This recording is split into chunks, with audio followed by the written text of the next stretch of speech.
నమస్తే మామ. పొద్దున్నే స్నానం చేసి నేనైతే మా వీధిలో పెట్టిన వినాయకుడి దగ్గరికి అయితే పరిగెట్టుకొని వెళ్ళిపోయినా. అక్కడికి వెళ్ళిన తర్వాత దర్శనం అయితే చేసుకుని బొట్టు పెట్టుకుని దండం పెట్టుకున్న దేవుడిని.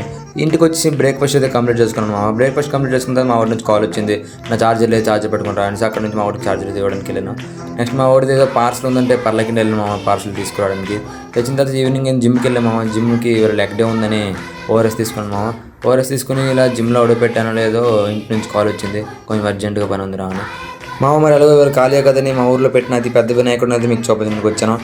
ఈ వినాయకుడిని కేవలం మట్టితో మాత్రమే తయారు చేశారు మామ. ఎవ్రీ 2-3 ఇయర్స్కి ఇలా తయారు చేస్తూ ఉంటారు.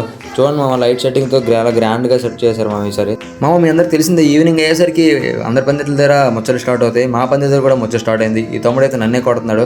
సర్లే అని తమ్ముడే కదా వదిలేసాం. మా ట్రూత్ ఆర్ డేర్ గేమ్ అయితే ఆడాడు. మామూడు డేర్ అన్నాడు, లడ్డులో ఉన్న జీడిపప్పుని తీసుకుని రా అన్నాం. సర్లే అని ఎంత తీసుకుని రామంటే తినేసాడు మావాడైతే.